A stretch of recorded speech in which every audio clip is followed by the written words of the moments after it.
পুরো দায়িত্ব এখন যাদের ওপর, রাজ্যের দায়িত্ব যাদের ওপর পূর্ণরূপে, সেই দুজন মুখ্যমন্ত্রীকে নিয়ে আজকের ভিডিওতে আলোচনা করব। একজন মুখ্যমন্ত্রী হলেন পশ্চিমবঙ্গের মুখ্যমন্ত্রী শুভেন্দু অধিকারী, আরেকজন হলেন তামিলনাড়ুর মুখ্যমন্ত্রী থেলাপতি বিজয়। দুজন আলাদা দলের, আমি তো বললামই আলাদা দলের, আলাদা রাজ্যের, এবং দুজনই প্রথমবার মুখ্যমন্ত্রী হয়েছেন। কিন্তু দুজনের চ্যালেঞ্জ একই রকম। দুজনের সামনেই বিরাট বড় চ্যালেঞ্জ, আকাশ প্রমাণ চ্যালেঞ্জ। এই চ্যালেঞ্জ তারা কিভাবে মোকাবেলা করবেন, কতটুকু সফল হবেন, তার ওপর নির্ভর করবে তাদের দলের ভবিষ্যৎ ওই রাজ্যে। পশ্চিমবঙ্গে বিজেপির ভবিষ্যৎ, তামিলনাড়ুতে টিভিকের ভবিষ্যৎ। দুটো দলের মধ্যে একটা জায়গা তো মিল অবশ্যই রয়েছে, যে টিভিকে ও তামিলনাড়ুতে প্রথম ক্ষমতায়, বিজেপিও পশ্চিমবঙ্গে প্রথম ক্ষমতায়। কিন্তু একটা জায়গাতে বড় ধরনের অমিল রয়েছে, সেটা হলো বিজেপি একটি পুরনো দল হয়ে গেছে এখন। 1980 থেকে ধরলে এখন 2026, 46 বছর বোধ হয় বয়স বিজেপির। 46 বছর বয়সের এক তরুণকে আমরা তো কম বয়সী বলতে পারি না। তো সুতরাং বিজেপি এখন একটা পরিণত বয়স্ক রাজনৈতিক দল। অন্যদিকে টিভিকে মাত্র 2 বছর বয়সে, অর্থাৎ এখনও মায়ের কোলে আপনার খেলা করা শিশুটি, সেটা হলো টিভিকে।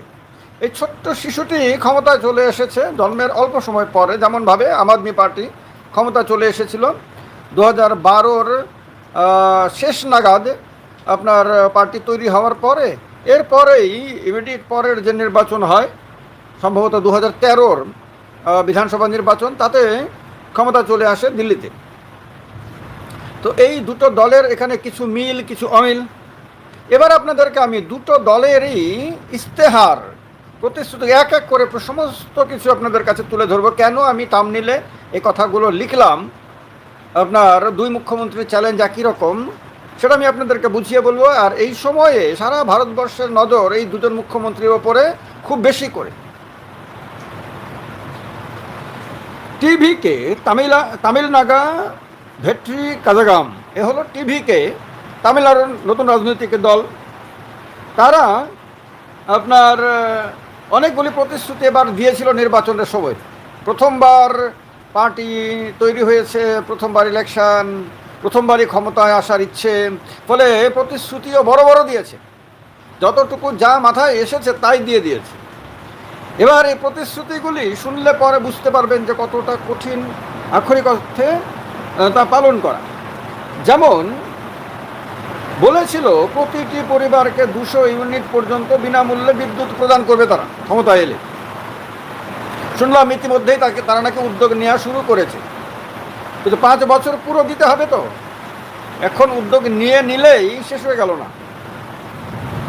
নারীদের সহায়তা করবে তারা, সরকারি চাকুরিজীবী নন এমন পরিবারের নারী প্রধানদের প্রতি মাসে 2,500 টাকা করে সহায়তা দেবেন তারা। এটা তামিলনাড়ুর মতন রাজ্যে, পশ্চিমবঙ্গ, তামিলনাড়ু, এরকম বড় বড় রাজ্য যেগুলো জনসংখ্যাও আপনার কোটি কোটি, সেখানে এটা কোনো ছোটোখাটো প্রতিশ্রুতি না। ক্ষুদ্র কৃষকদের সম্পূর্ণ কৃষি ঋণ মুকুব করবে এবং কৃষি শ্রমিকদের জন্য বছরে 10,000 টাকা সহায়তা করবে। এটাও একটা বড়, বিরাট বড় আপনার প্রতিশ্রুতি। এটাও চারটিখানি ব্যাপার না যে প্রতিশ্রুতি দিয়ে দিলাম, বেশ রোমান্টিক লাগলো, আকাশে চাঁদ দেখতে দেখতে রাত্রিবেলায় আপনার কবিতা বা আপনার গান শুনতে শুনতে বলে দিলাম, এটা বলে দেওয়া যাবে, কিন্তু সহজ না লম্বা সময় ধরে এই প্রতিশ্রুতি পালন করা। বলেছে প্রতিটি পরিবারের জন্য 25 লক্ষ টাকা পর্যন্ত স্বাস্থ্য বিমা, প্রতিটি পরিবার বলেছে। রাজ্য জুড়ে 100টি কামরাজার স্পেশাল রেসিডেন্সিয়াল স্কুল স্থাপন করা সম্ভব।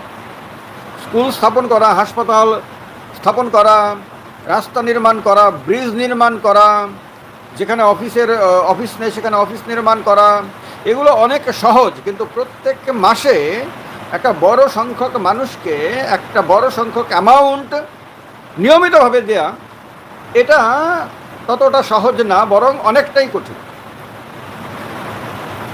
সরকারি ও বেসরকারি ক্ষেত্রে স্থানীয়দের জন্য ৭৫% সংরক্ষণের প্রতিশ্রুতি দিয়েছিল তারা। ৭৫% সংরক্ষণ স্থানীয়দের জন্য, এটা অস্বাভাবিক কিছু না।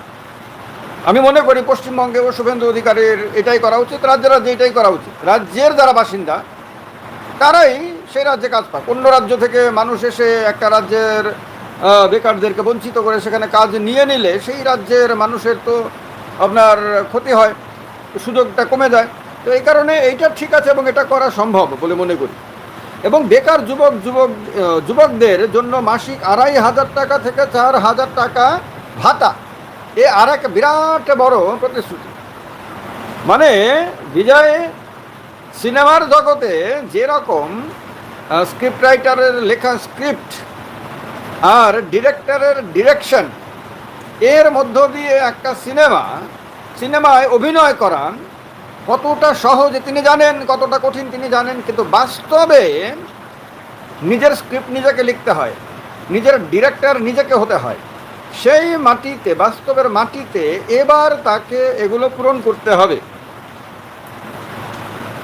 তাছাড়া বছরে ৬টি রান্নার গ্যাস সিলিন্ডার বিনামূল্যে প্রদান এবং বোনদের বিয়ের উপহার হিসেবে ৮ গ্রাম সোনা ও সিল্ক শাড়ি, এও তো কোনো চারটিখানি কথা না। সোনার দাম তো বাড়েই খালি, কমে তো না সাধারণত। তো সেই ৮ গ্রাম করে সোনা আপনার মেয়েদের বিয়ের সময়ে দেবে, সিল্ক শাড়িও দেবে। তো তাছাড়া ৬টি করে রান্নার গ্যাসের সিলিন্ডার এখন কত মহার্ঘ জিনিস, এটা তারা বোঝেন ভালো করে যাদের প্রত্যেক মাসে সিলিন্ডার আনতে হয়। এবার শপথ গ্রহণ করার পরে সেনাপতি বিজয়ে যে প্রতিশ্রুতিগুলো পূরণ করার উদ্যোগ নিয়েছেন বলে বলা হয়, ফাইলে সই করে দিয়েছেন, তার মধ্যে হলো ২০০ ইউনিট বিনামূল্যে বিদ্যুৎ প্রকল্পের অনুমোদন তিনি দিয়ে দিয়েছেন। এটা সেই সব পরিবারের জন্য কার্যকর হবে যাদের দ্বিমাসিক বিদ্যুৎ খরচ ৫০০ ইউনিটের কম। মানে ২ মাসে ৫০০ ইউনিটের কম যারা বিদ্যুৎ খরচ করে তাদেরকে ২০০ ইউনিট করে বিদ্যুৎ ফ্রি দেবে। যাদের ২ মাসে ৫০০ ইউনিটের বেশি বিদ্যুৎ খরচ হয় তারা এর আওতায় আসবে না। রাজ্যে নারীদের নিরাপত্তার জন্য একটি বিশেষ টাস্ক ফোর্স গঠনের নির্দেশ দিয়ে দিয়েছেন সেনাপতি বিজয়।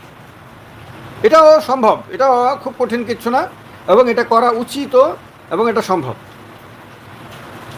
রাজ্য জুড়ে মাদক পাচার রোধে একটি ডেডিকেটেড অ্যান্টি ড্রাগ ইউনিট তৈরির ঘোষণা করেছেন সেনাপতি বিজয়। এটাও সম্ভব, এটা খুব কঠিন না এবং এটাও হওয়া উচিত। অঙ্গনওয়াড়ি কর্মীদের বেতন বাড়িয়ে ১৮,০০০ টাকা করার প্রক্রিয়া শুরু হয়েছে। যদিও এই সংখ্যাটা তো আর ঘরে ঘরে না, ফলে একটা নির্দিষ্ট সংখ্যা, এটা হয়তো সম্ভব হয়ে যাবে। আমার মনে হয় না এতে কোনো অসুবিধা হবে। পূর্বতন সরকারের আমলে ঋণের বোঝা এবং রাজ্যের আর্থিক অবস্থা খতিয়ে দেখতে একটি হোয়াইট পেপার বা শ্বেতপত্র প্রকাশের নির্দেশ দিয়েছেন। এই হলো আসল কথা তামিলনাড়ুতে সেনাপতি বিজয়ের। আর বাদবাকি এবার আসবো শুভেন্দু অধিকারীর বিজেপি সরকার পশ্চিমবঙ্গ, তার ব্যাপারে আসবো। কিন্তু এই যে শ্বেতপত্র প্রকাশ করার নির্দেশ তিনি দিয়েছেন, এইখানে একটা গুরুত্বপূর্ণ বার্তা লুকিয়ে রয়েছে। সেটা হলো তিনি প্রতিশ্রুতি তো অনেক দিয়ে দিয়েছেন, বিশাল বিশাল প্রতিশ্রুতি দিয়ে দিয়েছেন। সেই প্রতিশ্রুতিগুলো পূরণ করতে গেলে বিরাট বড় আর্থিক বোঝা পড়বে রাজ্যের আপনার ভাণ্ডারে। এবার সরকারে আসার আগে তো তিনি সুপারস্টারের কায়দায় তিনি প্রচার চালিয়েছেন। সুপারস্টার সিনেমাতে যা খুশি তা বলতে পারেন। আপনার ৭ তলা বিল্ডিং থেকে না কেন ৭০ তলা বিল্ডিং থেকেও লাফ দিয়ে নেমে মাটিতে লাফ দিয়ে পড়ে আবার উঠে দাঁড়িয়ে আবার দৌড়াতে পারেন, আবার গিয়ে ভিলেনকে দৌড়ে গিয়ে পিটিয়ে তক্তা বানাতে পারেন। এগুলি সব পারেন সিনেমার মধ্যে, সিনেমার স্টাররা এগুলি সব পারেন। আমরা ছোটোবেলাতে যখন সিনেমা দেখতাম, অমিতাভ বচ্চনের আমি প্রচণ্ড ফ্যান, তখনও ছিলাম, এখনও আছি। অমিতাভ বচ্চনের সিনেমা দেখে দেখে এমন এক কল্পনার দুনিয়ায় চলে যেতাম যে ল্যাম্প পোস্ট আছে না, ল্যাম্প পোস্ট দেখে বন্ধুদের সঙ্গে আমরা তর্কাতর্কি করতাম যে অমিতাভ বচ্চনের পক্ষে এই ল্যাম্প পোস্ট নাকি এইরকমভাবে মানে হালকা ধাক্কা দিয়েই ভেঙে ফেলা সম্ভব। কেউ বলতো যে মিঠুন চক্রবর্তীর পক্ষে সম্ভব। মানে সিনেমার স্টারদের সম্বন্ধে আমাদের ধারণা কম বয়সে, শিশু কিশোর বয়সে কীরকম ছিল কল্পনা করেন। থেলাপতি বিজয় ওই কল্পনার দুনিয়া থেকে বাস্তবের কঠিন দুনিয়াতে এসেছেন। তো এবার তিনি বুঝতে পারছেন, যখন তিনি অফিসারদের সঙ্গে কথা বলেছেন, যখন তিনি জিজ্ঞেস করেছেন যে ভান্ডারে কত টাকা আছে, কত টাকা কোন কোন পারপাসে, এর মধ্যে কী পারপাসে কতটুকু খরচ করলে কি হবে, ইতিমধ্যেই তো তিনি এগুলো অফিসারদের সঙ্গে কথা বলে বুঝে গেছেন। বাইরের অর্থনীতিবিদরা যা বলবে চেয়ে অনেক বেশি কংক্রিট ডেটা দিতে পারবে যারা আপনার সরকারের বিভিন্ন পদে রয়েছেন, তাদের কাছ থেকে সমস্ত কিছু শোনার পরে তিনি বুঝতে পারছেন যে আগামী দিনের যাত্রাটা অতটা সহজ না যতটা সহজ তিনি মনে করেছিলেন বা সিনেমাতে তিনি করে এসেছেন। তো যার কারণে এখন শ্বেতপত্র প্রকাশ করে তিনি আপনার ডিএমকের সরকারের ওপরে দোষ চাপাবেন, তার জন্য আপনার প্রস্তুতি নিচ্ছেন, যাতে তিনি আগামী দিনে বলতে পারেন যে ডিএমকে স্টালিনের নেতৃত্বে রাজ্যের অর্থনীতিকে তো একেবারে ধ্বংস করে দিয়েছে, 10 লক্ষ কোটি টাকার মতন বিশাল আর্থিক বোঝা চাপিয়ে দিয়েছে, ইতিমধ্যে বলেওছেন। তার ফলে তো অনেক কঠিন। সুতরাং তিনি যদি এগুলো পূরণ না করতে পারেন তাহলে দোষটা যাবে ডিএমকে। এ গেল একটা। বিজয় তার প্রথম ভাষণেই স্পষ্ট করেছেন তিনি কোনো মিথ্যা প্রতিশ্রুতি দেবেন না এবং যা সম্ভব কেবল সেটুকুই ধাপে ধাপে বাস্তবায়ন করবেন। এই তো হলো আসল কথা। এবার আমরা দেখি পশ্চিমবঙ্গে তৃণমূল কংগ্রেসকে হারানোর মিশনে বিজেপি কী কী প্রতিশ্রুতি দিয়েছিল, এগুলি সবই আমি এআই রিসার্চের মাধ্যমে বের করেছি। সোর্সটা বলে দিলাম আপনাদেরকে। এখানে আপনার 207টি আসন জিতে প্রথমবারের মতন বিজেপি সরকার গঠন করেছে। শুভেন্দু অধিকারী, যিনি আগে মন্ত্রী ছিলেন, এবার মুখ্যমন্ত্রী হয়েছেন, অভিজ্ঞতা সম্পন্ন সরকারে থাকার। কিন্তু মুখ্যমন্ত্রী আর অন্য মন্ত্রী ডিফারেন্স তো ডেফিনেটলি রয়েছে। তো তিনি শপথ গ্রহণ করার পরে তিনি এখন অনেকটাই স্থিতধী হওয়ার চেষ্টা করছেন। তার কারণ কি? প্রতিশ্রুতি দিয়েছিলেন তৃণমূলের লক্ষ্মীর ভাণ্ডার প্রকল্পের আদলে এটি অন্নপূর্ণা ভাণ্ডার চালু করা হবে, যেখানে মহিলাদের মাসিক আর্থিক সহায়তা বৃদ্ধি করে 3,000 টাকা করার প্রতিশ্রুতি দেওয়া হয়েছিল। ওইখানে 2,500, এখানে 3,000।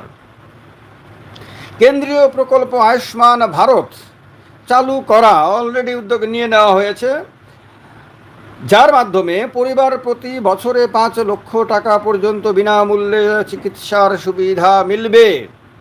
এটা সম্ভব বলে আমি মনে করি।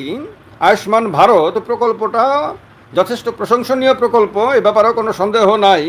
এবং প্রত্যেকটি পরিবার, ভারতবর্ষের প্রত্যেকটি পরিবার, যারা খুব হাই ইনকাম তাদের বাদ দিলে সবাইকেই কেন্দ্র সরকারের উচিত এই প্রকল্পের আওতায় এনে তাদেরকে এই আয়ুষ্মান ভারতের সুবিধা দেয়া। এই প্রকল্পটা রূপায়ণ করা আমি মনে করি আমাদের দেশের যে আর্থিক ক্ষমতা তাতে এটা সম্ভব। নিয়োগ দুর্নীতি বন্ধ করে স্বচ্ছভাবে সরকারি